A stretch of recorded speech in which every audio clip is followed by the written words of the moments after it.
Ginawaran ng Northern Police District ng pagkilala ang ilang PNP personnel kasama ang dalawang pangulo ng press corps matapos ang isinagawang flag raising ceremony na pinangunahan ni NPD District Director Police Brigadier General Jerry Protasio.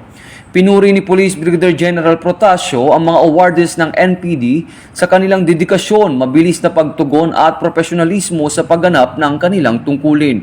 Binigyan din ng espesyal na pagkilala si Ismael Camaing na Pangulo ng Kamanba Press Corps para sa kanyang kontribusyon sa mga buy-bust inventory.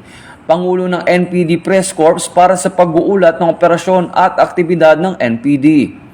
Hinikayat ni Police Brigadier General Protasio ang lahat ng personal ng NPD na laging itaguyod ang integridad, manatiling disiplinado at magsikap para sa kahusayan sa pagganap ng tungkulin. Ito ang bagong PNP para sa bagong Pilipinas, serbisyong mabilis, tapat at nararamdaman.